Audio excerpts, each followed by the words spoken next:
요즘 저한테 질문이 있는 것이 국민의당 제보조작 사건으로 국민의당이 와야 되는 거 아니냐. 그러면 다시 더불어민주당과 합당하는 거 아니냐. 근데 그 국민의당을 받아주는 게 말이 되냐. 이렇게 국민들은 벌써 훤히 앞날도 내다보고 그런 또 이렇게 의심을 또 하고 있더라고요. 그래요. 국민의당이 어찌됐든 와해가 된다면 그것도 정계 개편의 일환이죠. 그렇죠. 네. 그랬을 때 받아들이면 안 된다. 이런 의견이 아직은 대다수예요. 그래서 저는 개인적인 의견으로 어쨌든 총선에 따라서 의석수가 결정되고 그것을 총선에 의한 개편이 아니라 중간에 인위적으로 바꾸는 것은 꼼수 개편이기 때문에 저는 그것은 온당치 못하다 이런 생각을 가지고 있고 또 국민의당 제보조작 사건이 지금 정점을 향해서 치닫고 있는데 지방선거 전에는 지방선거 출마자들은 뭐 국민의당을 탈당할 수도 있고 무소속당할 수도 있고 더불어민주당이 들어올 수도 있다고 생각합니다. 그러면 현역 국회의원들은 그런 일이 있을까? 또 그런 일이 있는 것이 바람직한가? 그런데 저는 회의를 갖고 있습니다. 근데 일단 지방선거가 눈앞에 닥친 선거 아닙니까? 네. 이제 1년도 안 남았는데 지금 호남 지역 국민의당 지자체장 같은 경우에는 이제 뿌리부터 흔들리고 있거든요. 그렇죠. 그러겠죠, 당연히. 일단 호남 주민들이 뭐 하냐 거기서 네. 탈당하라 얘기가 나오고 있고 그렇죠. 설사 탈당해서 민주당으로 들어가지는 못하더라도 아직 이들의 개인기가 남아있기 때문에 네. 무소속으로 나갈 수 있는 거 아니겠어요? 국민의당으로 나가는 것보다는 무소속으로 나가는 게 낫죠. 훨씬 더. 그리고 이제 지자체장 같은 경우는 이제 지명도가 있기 때문에 무소속으로 호남에서 많이 됐지 않습니까? 그렇죠. 예를 들면 나중에 신정훈 같은 경우도 무소속으로 됐었어요. 그렇기 때문에 국민의당으로 나가지는 않을 것 같아요. 그러니까 무소속으로 나가서 혹시 민주당 후보를 꺾고 당선되면 다시 그때는 뭐 민주당으로 들어올 수도 롤백하면 되잖아요. 있고. 그렇죠? 예, 그렇습니다. 하여튼 그거기 때문에 지금 국민의당에서 제일 머리 아픈 것은 지방선거 1년밖에 남지 않았다는 것이고 뿌리부터 지금 흔들리고 있다. 지방선거 이후에도 설령 뭐 합당 논의가 뭐 정치권에서 있을 수 있죠. 예. 가능성은 항상 열려 있는 거니까. 그런데 지금 국민의당이 대부분 현역인데 원외 지역위원장을 하는 민주당 소속 지역위원장들은 어떡하냐고요. 그렇게 되면. 그렇죠. 예. 그런데 국민의당이 사실은 지금 엄청난 위기입니다만은 그 대권 후보 같은 혹은 그 국민의 지지를 한껏 받는 지도자가 한 명 있으면 아무리 당이 어려워도 그 한 사람으로 결속되지 않습니까? 그렇죠. 대권 주자가 없죠. 근데 지금 안철수 전 후보 같은 경우에 지금 굉장히 본인이 어려운 상황에 놓여 있단 말이에요. 안철수 후보의 앞으로 정치적 입지라든가 이건 어떻게 보세요? 정두원 의원 있잖아요. 예. 정두원 의원이 판도라에서 얘기한 것은 한마디로 정리하던데요. 종치였다. 저도 그렇게 생각합니다. 제기가 어려울 거로 보는데 정의원 본인은 어떻게 생각하세요? 저도 뭐 거의 종치지 않았나 이런 생각이 들고, 이런 경우는 이게 새정치를 표방하고 남았는데, 실제로 새정치가 아닐 뿐만 아니라, 이런 경우가 다시 되도록이로 들어와서 국민들의 지지를 구하는 것은 참 염치 없는 짓이다. 이렇게 생각합니다. 저는 더 쉽게 좀 말씀드리면 2012년에 우리가 대선 치렀지 않습니까? 그때 안철수 이제 전 의원이 양보하고 문재인 대표 그 당시에 48표 문재인 후보 받았고 48% 받았잖아요. 그리고선 한 100만 표 졌죠. 아슬아슬하게 졌잖아요. 그리고 이번에 되셨잖아요. 근데 이번에 안철수 그 후보의 성적을 본다면 종친 거죠. 가망이 없죠. 그러니까 사람들이 그 사람한테 희망을 가질 만한 아무 그래요. 정말 매력이 없는 국회의원은 지금 안 나오죠? 능력도 없고. 국회의원 그만뒀죠. 그 사태가 내려놨죠. 처리가 됐나? 그럼요. 국회의장한테 처리가 됐어요? 모르죠. 그 의장님한테. 내년 지방 보궐선거는 치러진다 그러더라고요. 네네. 벌써 같이 끝났는데 함께. 뭐 부인이 나온다는 소문도 있고 예, 그렇죠. 부인이 나온다는 얘기도 있다고. 그런데 하여튼 아무도 아쉬워하지 않고 아무도 기억하지 못하는 후보가 됐어요. 이미. 그 가만 부인이 나오면 더 종치겠는데. 땡땡.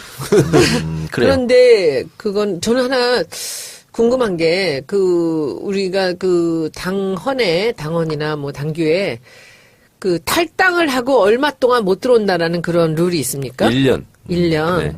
그러면 그 최근에 국민의당으로 나가는 의원들은 못 들어오겠네요? 아니 그 당헌이야. 특별 당규로 고치면 돼요 또. 그러니까 이해찬 의원 같은 경우는 복당이 허용됐잖아요. 그건 문제 없어요. 그래서 당원 당규에는 1년 전에는 복당이 허용되지 않는다가 규정이 있어요. 근데 이현주 의원 같은 사람이 그럼 다시 또 들어올 수도 있는 거예요? 그러니까 정의원 말은 국회의원들은 어려울 것이라고 얘기한 거 아니에요. 그렇죠. 어려울 거라고요? 네, 어려울 거라고. 1년 있으면 들어올 수 있어요? 아니 근데 또 복당 심사를 해요. 근데 의원님 나는 진짜 잘 모르겠는 게 내가 이 당에 와서 진짜 모르겠는 게 하나 있는 게 네. 그런 사람들도 다시 들어올 수 있어요? 더한 정치는 경우도 많았어요. 정치는 가능의 예술. 그런 정치권의 명언이 있습니다. 아 그래요? 네. 근데 그렇게 나가서 총질을 하고 그렇게 나가서 안면 몰수를 하고 다시 올 수도 있는 거예요? 정치는 다 됩니다. 안 되는 게 없어요. 아니, 박영선 의원도 지금은 친문 아닙니까? 정치는 가능의 예술. 아, 친문 맞아요? 친문으로 보입니다. 이번 아니, 호남에 가서 감사 인사도 한다던데. 예. 어디 가서도 감사를 해야죠. 자, 그러면은 그 자유한국당하고 바른정당은 어떻게 될까요? 계속 저렇게 깨진 채로 갈까요? 아니면 합당이 가능할까요? 제가 봤을 때는, 지방선거 이전에는 그런 일이 없을 거예요. 근데 지방선거 결과를 놓고 보면, 바로 이제 넘어져서 자빠져서 무릎팍에서 막 피가 흐르고 있거든요. 참패가 예상되죠, 지금은. 그렇습니다. 그러면 그때, 그 다음은 국회의원 선거거든요. 국회의원은 국회의원 선거 앞이 제일 중요한 거예요. 지방선거나 대통령 선거가 중요한 게 아니에요. 그러면 자기들 살 생각을 한다면, 내가 배지를 다시 달 수 있다면 죽어도 싫은 일도 할 수 있는 거죠. 그렇죠. 그래, 하여튼 정계 개편 어떻게 재밌어. 재밌죠? 예, 이런 거 보면 참 재밌죠. 근데 빨리 선거가 왔으면 좋겠네. 근데 저는 사실은 바른정당 같은 데는 전략만 잘 세우면 굉장한 그 돌풍이 될 수 있는 그런 여건들이 좀 있거든요. 근데 그거를 이제 저들이 잘 못 만들어낼 거예요. 저는 홍보 전략에서 굉장히 고도의 전략이 들어갈 수가 있는 게 지금 자기들이 갖고 있는 컨텐츠들이 너무 많아요. 그러니까 지금 뭐 문재인 대통령의 지지율이 굉장히 높은데 이게 내년 선거 때까지 이루어질지는 모르겠습니다만 어쨌든 어느 정도만 유지가 되면 그 지방선거에서 민주당이 압승할 것이고 더불어 같이 치러지는 보궐선거에서도 또 압승할 거라고 좀 근데 보여집니다. 그것도 저는 그렇게 장담할 수 없는 게 그렇죠. 뭐 장담은 대통령만 못하죠. 믿고 네. 할 수 있는 건 아니고요. 뭐 우리 당에서 어떤 사람들은 뭐 우리 당이 대통령을 만들어줬다라고 이렇게 오만을 떤다고 하는 얘기를 제가 들었는데 정말 택도 없는 소리입니다. 오만 하는 순간 무너집니다. 그러니까 택도 없는 소리인 게 우리 대통령이 지난번 2012년에 48%로 떨어졌고 이번에 41%예요. 그것도 본인의 개인기로 버티면서 만약에 대선에서 도움을 받는 사람이 있었다면 대통령의 도움으로 옆에 서 있는 국회의원들이 도움을 받았겠죠.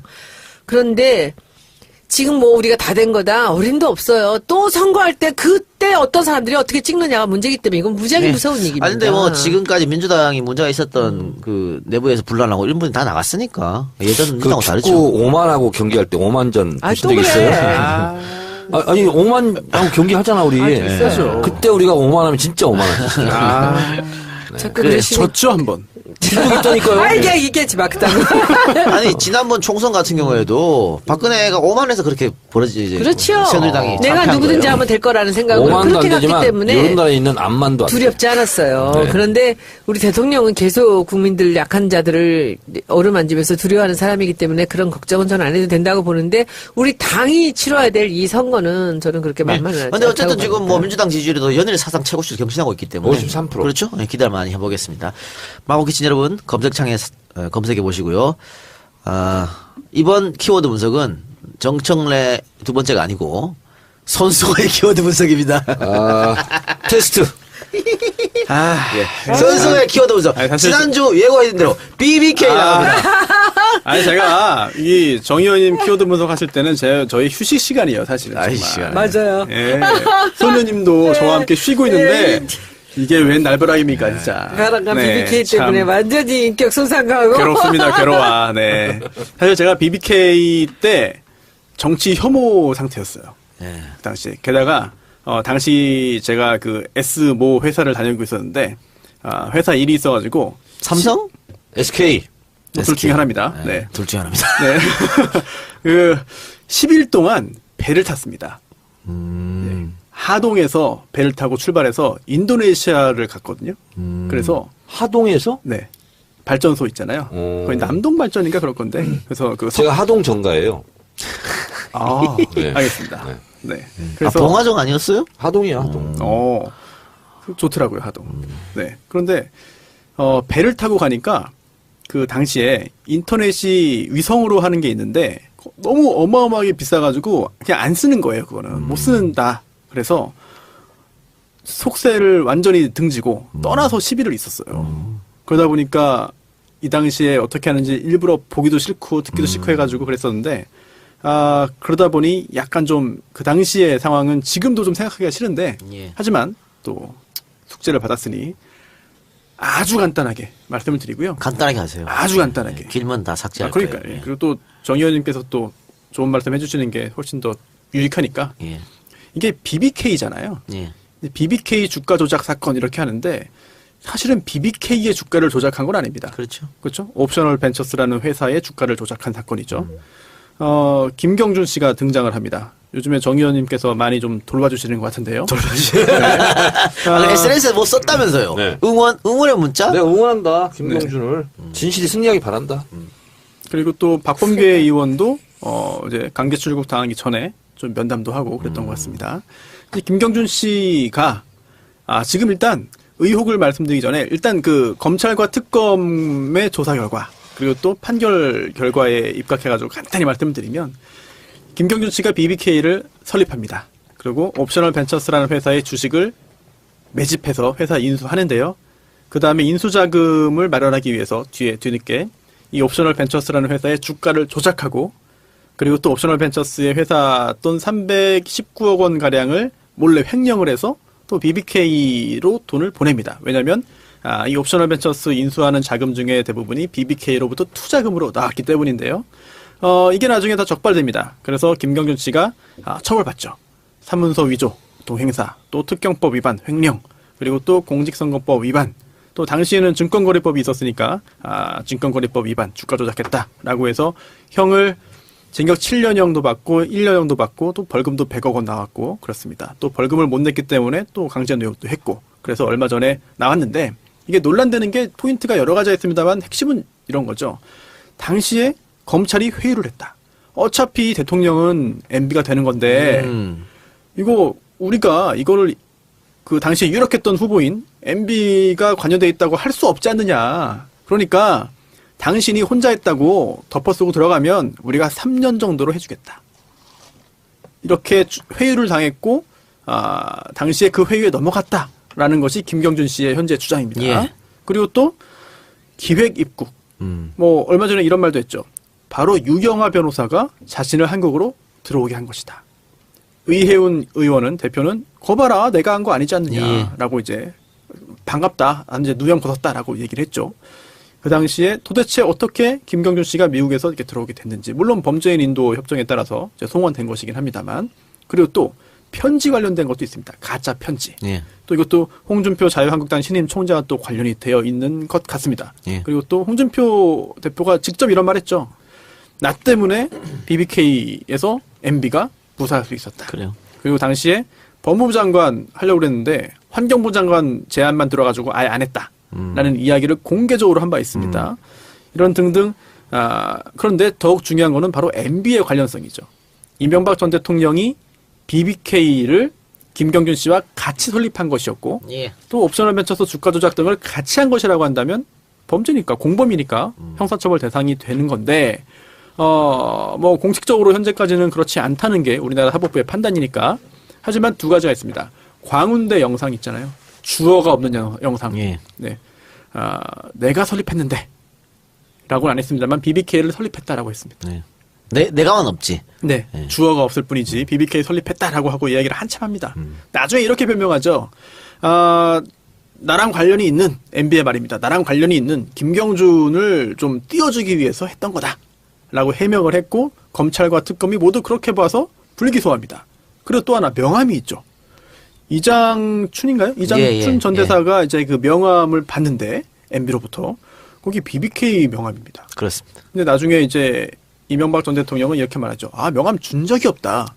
개구라죠. 그건 이 대사가 네. 평생의 그 습관입니다. 사람 만날 때마다 메모하고 이렇게 하는 거. 그러니까요. 다 들어놨었죠. 그런데도 아니라고 구라쳤죠. 아직도 아니라고 하고 있습니다. 그래서 결국은 특검까지 갔습니다만 특검이 검찰 조사와 대동소이한 결과를 내면서 김경준 씨의 단독 범행으로 됐고 이명박 전 대통령은 여기서 현재까지는 벗어나 있고 김경준 씨는 유죄 판결 선고받고 다 복역한 다음에 현재 미국으로 강제 출국된 상황. 여기에서 김경준 씨가 여러 가지 양심 선언을 하고 있는데 정 의원님께서 도와주고 계십니다만 글쎄요. 이게 어떻게 진행될지는 아직은 다 아는 넘어갔습니다. 거고 사람들도 아는 거고 그런데 또 이게 지난번에 또 욕먹었다고 이걸 처음부터 다 공부를 방송 안 해와가지고 나가겠네. 네. 공부해서 이렇게 착하게 아니, 그래. 어쨌든 BBK 특검으로 인해서 이명박은 면죄부를 받았어요. 국가로부터. 넌 죄 없다. 이렇게 면죄부를 받았기 때문에 재수사가 이게 필요한 부분인 거고 사실 정봉주 의원 같은 경우에도 그렇지, 인생이 그냥 이것 때문에 억울하게 1년을 또 감옥 생활을 한 거 아니겠어요?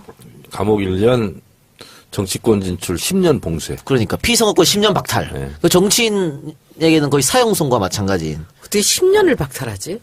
그러니까요. 그러면서 근데 정봉주와 똑같은 발언을 한 사람이 박근혜예요. 박근혜였는데. 2007년 경선 때. 근데 누구는 대통령 되고 그러니까 누구는 10년 동안 정치 못하고. 뻔히 알면서도 봐주지도 않고. 그랬는데 사실은 이명박 정부 때도 그렇고 박근혜 정권 때도 그렇고 사면복권 얘기가 사실은 그 사면복권 한다 그럴 때마다 나왔었거든요. 정봉주는. 네. 근데 한 번도 안 됐어요. 그러니까요. 이번에 되겠죠. 너무 억울해. 사면 복권을 제한당할 이유도 없었는데 제한당하고. 근데 이제 며칠 전에 정봉주 의원이랑 그 술 한잔 했어요. 근데 본인은 정치인이라기보다는 양심수다. 이게 양심수 사면 복권을 해야 되는 거다. 왜냐면 정치인 하면 뭐 부정적이잖아요. 양심수로 자기는 분류해달라. 그렇게 얘기하더라고요. 아니 지난번 그 8.15 특사로 최태원은 풀어주고 말이야. 말이 안 되는 거잖아. 당시에 정봉주 당시 의원을 변호했던 변호사가 이제 박범계 의원입니다. 네, 그러다 보니까 그 계기로 BBK에 대해서 이제 다 연구를 하게 됐고 아직까지도 이제 김경준 씨를 만나면서 여러 가지 활동을 박범계 의원이 하고 있는 거고요. 박범계 변호사가 실력이 없어가지고 1년 받은 거예요? 아, 그렇지 않죠. 사실 누가 변호사라도 이재화 변호사가 맡은 거 아니었어? 공동 변호를 맡아요. 같이 했겠죠. 또 굉장히 중요한 그런 그 정치인이기 때문에 여러 변호사가 같이 했을 겁니다. 그리고 얼마 전에 정봉주 의원한테 이런 얘기 들었는데 방송 활동 되게 많이 하시잖아요. 지금 진행도 여러 건 하고 그래서 가족들한테 여쭤봤대요. 정치를 하는 게 낫겠냐? 방송하는 게 낫겠냐? 지금이 낫지. 그런데 놀랍게도 가족분들이 다 정치하라고. 진짜? 예. 왜냐하면 정치할 때 가장 즐거워하는 걸 봤거든. 본인이. 즐거운데 뭐 수입은 형편없을 텐데. 수입은 뭐 그래도 자신이 즐거워하는 일을 해. 또 정봉주 의원은 또 그 원에 돈이 좀 있어서 괜찮아요. 버는 거 아니에요 그 사이에? 그 사이에 벌기도 많이 벌었지만 원래 뭐 그렇게 뭐 궁색한 분은 아니니까. 본인이 그 정신이 또 꿈이 어느 있는데. 국회의원은 뭐 궁색해서 하나? 생계형 국회의원들이 많이 있긴 하지만. 있죠 생각해. 근데 저는 그 사람 비즈니스 마인드 같은 거나 이런 정치 평론가로서도 굉장히 훌륭한 것 같아요. 아니 본인의 꿈은 다시 정계 복귀일 거예요. 복귀일 그래요? 거고. 예. 얘기해봤을 때 아직도 미래 많이 갖고 있잖아요. 당연하죠. 뭐 당연한 거죠. 본인은 정치인이라고 생각해요. 그렇기 때문에. 양심수라며. 죄는 양심수고. 그치. 또 저건 정치인이고 그런 거지. 그래요, 알겠습니다. 자, 그러면은 뭐 BBK 그렇게 됐으니까 재수사 할 수도 있는 거 아닙니까? 새로운 재수사 해야죠. 증거 나타나고 하면. 예, 그러니까. 적폐청산 차원에서. 지금 뭐 적폐청산 차원에서 재수사할 게 상당히 많아요. 그렇죠. 그러니까 국정원 태스크포스에서 논두렁 시계 사건. 예. 그것도 재수사 뭐 할 것 같아요. 근데 국정원이 흘렸으니까. 그러니까요. 허위 사실을. 뭐 할 게 너무 많은데. 그렇습니다. 재수사. 예. 적폐청산을 위해서도 BBK 사건은 다시 한번 수사를 해야 된다.